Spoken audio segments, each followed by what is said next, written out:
అందరికీ జై శ్రీరామ్. ఒక అక్రమ సంబంధం వల్ల ముగ్గురు ప్రాణాలు ఈరోజైతే బలి తీసుకున్నారు.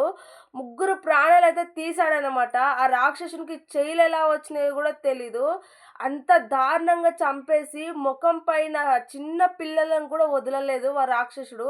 ముఖం గూడా గుర్తుపట్టనట్టు ముఖం మొత్తం చిమ్లేసిందంట. మొత్తం తొక్కి పెదవులన్నీ పగిలిపోయినాయంట. అంత దారుణంగా చంపేశాడు. దీనికి కారణం ఏందంటే అక్రమ సంబంధం. ఈ అమ్మాయికి మ్యారేజ్ అయింది, ఇద్దరు పిల్లలున్నారు. వానికి మ్యారేజ్ అయింది, ఇద్దరు పిల్లలున్నారు. చక్కని సంసారాలు ఇద్దరు హ్యాపీగానే సంసారాలు చేసుకుంటున్నారు. ఎలా కనెక్ట్ అయ్యారో ఏం పాడో తెలీదు కానీ, ఈ పనికిమాలిన ఆలోచనలు ఎలా వస్తాయో, ఇద్దరికి ఫ్యామిలీలున్నారు. చక్కగా ఇద్దరికి మంచిగా పిల్లలున్నారు. నిండు సంవత్సరాన్ని రోడ్డు మీదకి ఈడ్చారు ఈరోజు. వీళ్ళు చేసిన పనికిమాలిన పనికి. వీళ్ళు అక్రమ సంబంధం పెట్టుకున్నారు. ఎవరికైనా ఊళ్ళో ఒక్కరికి తెలిసినా ఊరంతా పాకుతుందనమాట. అలాగే ఎవరికో తెలవడం పట్టి ఊరంతా పాకి కాస్త ఈ అమ్మాయి వాళ్ళ భర్త చెవులో పడింది. అంటే ప్రియురాలు భర్త చెవులో పడిందనమాట. ఈమె చేసే ఘనకార్యము పడితే ఆ భర్త చాలా మంచోడు. తనకి ఏం తెలీదు. బయట గొడవలన్నా, ఇలా తిరగడం అన్నా ఏవి అలవాట్లేవు. ఏమున్నా భార్య, పిల్లలు, డ్యూటీ. ఇదే ప్రపంచం. డ్యూటీకెళ్ళిండా, భార్య పిల్లల మంచిగా చూసుకున్నాడా, ఇదే ప్రపంచం. అంత మంచి ఫ్యామిలీని, అంత మంచి భర్తని వదిలేసి ఎవరినో పనికిమాలినోడిని పట్టుకుంది. అయితే అలా భర్త చెవిలో పడడంతోటి ఆ భర్త అయితే కొట్టకుండా, తిట్టకుండా మంచిగా మాటలతో చెప్పాడు. ఫస్ట్ లాగానే తెలిసినా గూడా సరే ఆమెను ఏమాత్రం దూరం పెట్టకుండా, ఏమాత్రం గొడవ పడి పుట్టింటికి పంపించకుండా, బజార్‌లో పడేయకుండా నచ్చజెప్పేసి మంచిగా ఉండాలి అని చెప్పేసి ఆమెకైతే నచ్చజెప్పాడు.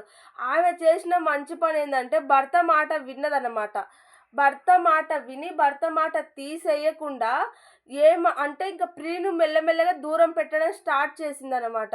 ఎందుకంటే భర్త తనని అంత బాగా చూసుకుంటున్నాడు కాబట్టి తెలిసినా కూడా కొట్టకుండా, తిట్టకుండా మంచి మాటలతో చెప్పడం బట్టి ఆమెకు ఇంక మంచిగా అనిపిచ్చి ఆ ప్రియుడినైతే దూరం చేసుకోవాలి. ఇంత మంచి భర్తని వదులుకోవద్దు అనుకోని ఆ ప్రియుడినైతే దూరం చేసుకోవాలని ఫిక్స్ అయింది. అట్లాగే ఆ ప్రియునితో అయితే గొడవలు పడడము, దూరం పెట్టడం స్టార్ట్ చేసింది. వాడు తట్టుకోలేకపోయిండంట. ఈమెను వదిలేసి ఉండడం తట్టుకోలేకపోయిండంట. ఇతనికి పెళ్ళయింది. పెళ్లి కాలేదా? ఇద్దరు పిల్లలున్నారు. ఇద్దరు పిల్లలను పెట్టుకొని, భార్యను పెట్టుకొని ఆ ప్రేమేదో నీ పిల్లల పైన, నీ పెళ్ళాం పైన చూపిస్తే హ్యాపీగా వాళ్ళు ఫీల్ అవుతారు. నువ్వు హ్యాపీగా ఉంటావు. మంచిగా ఉంటుంది జీవితం గూడా. అలా కాకుండా ఈ ప్రియురాలు పైన పెట్టుకొని, ఆ ప్రియురాలు దూరం పెట్టడంతోటి వీడు తట్టుకోలేక నేను చచ్చిపోవాలని వాడంతలో వాడే సూసైడ్ చేసుకొని చనిపోవాలని ఫిక్స్ అయిండంట. ఎన్నెన్నో ప్రయత్నాలు చేసిండంట. కానీ ఒకరోజు అంటే ఇదంతా 1 వీక్ జరుగుతుందంట. ఒకరోజు ఫిక్స్ అయిండనమాట. వాడు తాగిన మత్తులో ఎలాగైనా నేను దాన్నే చంపాలి, నేనెందుకు చావాలి అని చెప్పి ఫిక్స్ అయిపోయి ఆ భర్త లేని టైంలో చూసి అంటే ఇప్పుడు ప్రియురాలు దూరం పెడుతుంది. మార్నింగ్ టైంలో వెళ్ళిందనుకో, మార్నింగ్ టైంలో వెళ్తే ఆమె అడుస్తుందన్న భయంతోటి. ఎందుకంటే దూరం పెడుతుంది. నా దగ్గరికి రావద్దు. ఇప్పుడు పిల్లలు పెద్దగా అయినారు. పిల్లలకి తెలిసినా బాగుండదు. ఇంకా చాలు ఇంతటితోటి అనేసి ఆమె నచ్చజెప్పింది. వాడు వినలేదు. ఇంకా ఆమె దగ్గరికి రానివ్వట్లేదు కాబట్టి మార్నింగ్ టైంలో వెళ్తే కరెక్ట్ కాదు అని చెప్పేసి భర్త లేని టైంలో వెళ్తే కరెక్టే అని చెప్పేసి ఆ టైంలో వెళ్ళడానికైతే వాడు పక్కా ప్లాన్ చేసుకుండు. వానికి ధైర్యం సరిపోక ఫుల్లుగా తాగేసి అయితే వెళ్ళిండు. పాపం మా భర్త నైట్ డ్యూటీ వెళ్ళేసి వస్తాడంట. నైట్ డ్యూటీ వెళ్ళిండంటే మార్నింగ్ పిల్లలను చూస్తానని ఎంతో హ్యాపీగానే నార్మల్గానే డ్యూటీకి వెళ్ళిపోతారు. కానీ ఇలా తిరిగి వచ్చేసరికల్లా ఇలా అయితే అని ఏ ఒక్కరు ఊహించరు కాబట్టి ఆయన అయితే యథావిధిగా ఎప్పటిలాగా అయితే నైట్ డ్యూటీ వెళ్ళి డ్యూటీ చేసుకొని అయితే రిటర్న్ వచ్చాడు. వచ్చి డోర్ ఓపెన్ చేయమని ఎంత డోర్ కొట్టినా, గేట్ తీయకపోవడం వల్ల గోడ దుంకేసి లోపలికెళ్ళి డోర్ కొట్టినా కూడా తీయలే. ఎంకిల కిటికీలో నుంచి చూస్తే వాళ్ళు ముగ్గురు శవమై పడున్నారంట. ఇంతకన్నా దారుణమైన పొజిషన్ ఎవరికైనా వస్తుందా? నిజంగా అతనైతే అక్కడే స్పృహ లేకుండా పడిపోయాడంట. ఎందుకంటే భార్య పిల్లలే తన ప్రపంచం. భార్య పిల్లల్ని అంత ప్రేమిస్తాడనమాట. అలాంటి మధ్యలోకి ఇలాంటి పనికిమాలినోడు దూరిండు. ఆమె తెలిసో తెలక చేసిన పాపానికి వీడు శిక్ష ఇంత దారుణంగా వేశాడు చూడండి. వద్దు అని దూరం పెట్టినప్పుడు నువ్వు దూరంగా ఉండి పిల్లలతో హ్యాపీగా ఉండింటే సరిపోతుండే. వాడు కక్ష పెంచేసుకొని ఆమెనైతే భర్త లేని టైంలో ఫుల్లుగా తాగేసి ఎంకి డోర్ నుంచి వచ్చేసి అంటే మధ్యరాత్రిలో మధ్యరాత్రిలో ఎంకి డోర్ నుంచి వచ్చేసి ఆమెతో గొడవ పడడం స్టార్ట్ చేసిండు. ఆ గొడవ పడడం వల్ల "నువ్వు వెళ్ళిపో ఇక్కడి నుంచి, వద్దు ఇలాంటి అక్రమ సంబంధాలొద్దు, నేను వద్దనుకుంటున్నాను" అనేసి ఆమె ఎంత గట్టిగా చెప్పినా వినకపోవడంతో, ఇలా అయితే కాదు అని చెప్పేసి వాడు అంటే వాళ్ళ పక్కన ఒక ఇల్లు కడుతున్నారంట. కన్‌స్ట్రక్షన్ జరుగుతుందనమాట. ఆ ఇంటికాడ రాడ్స్ ఉంటాయి గదా! ఇప్పుడు రాడ్స్ గానీ, కట్టెలు గానీ ఉంటాయి. అక్కడి నుంచి వచ్చేటప్పుడు ఒక రాడ్ తీసుకొనొచ్చిండంట. ఎందుకంటే వీడు ముందే ప్లాన్ చేసుకున్నాడు గాబట్టి చంపేయాలని. అక్కడి నుంచి ఒక రాడ్ తీసుకొచ్చుకొని ఆ రాడ్‌తో అయితే దాడి చేయడం స్టార్ట్ జేసిండు. ఆ అరుపులకు పండుకున్న పసి పిల్లలు గూడా లేచారనమాట. లేవడంతోటి ఆ పిల్లలు గూడా ఏడవడంతోటి ఆ పిల్లలను గూడా నెత్తి పైన రాడుతో కొట్టి, ఆ గొంతు పైన కాలు బెట్టి నులిమి చంపేశాడంట. పాపం ఈ పెదవులనేటివి గూడా చిన్న పిల్లలకి అంత చెదిరిపోయినాయనమాట. అంత దారుణంగా గొట్టిండంట. ఎక్కడ బడితే అక్కడ బాడీ మొత్తం గాయాలున్నాయంట.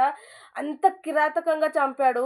ఏమన్నా నిజంగా నీకు కక్ష ఉంది అంటే ప్రియురాలి మీద. కానీ పసిపిల్లలు ఏం జేసిండ్రు, పసిపిల్లలకి ఏం అన్యం, పుణ్యం తెలీదు. ఏం జరుగుతుందో అక్కడ తెలీదు. వాళ్ళ ప్రాణాలు పోతున్నాయని గూడా తెలీదు. అంత చిన్న పిల్లల ప్రాణాలు ఈ రాక్షసునికి ఎలా చెయ్యిలొచ్చినాయో చంపడానికి కానీ, పాపం ఆ చిన్న పిల్లల ప్రాణాలు తీసిండు. అలాగే ఈ అక్రమ సంబంధం పెట్టుకున్నారు అంటే, ఆమె వద్దు అని చెప్పినంక నువ్వు దూరం ఉండాల్సింది పోయి, నీ పెళ్ళాం, పిల్లల గురించి ఆలోచించకుండా పాపం ఇక్కడ నిండు ప్రాణాలను తీసేసినావు. నువ్వు పోయి ఖచ్చితంగా జైల్లో కూర్చుంటావు. ఖచ్చితంగా నీకు శిక్ష అనేది పడుతుంది. నిన్ను చేసుకున్న నీ భార్య, నీ పిల్లలు గూడా శిక్ష అనుభవిస్తారు. కొంచెమన్నా బుద్ధి ఉండాలే ఇలాంటి పనికిమాలిన పనులు చేయడానికి.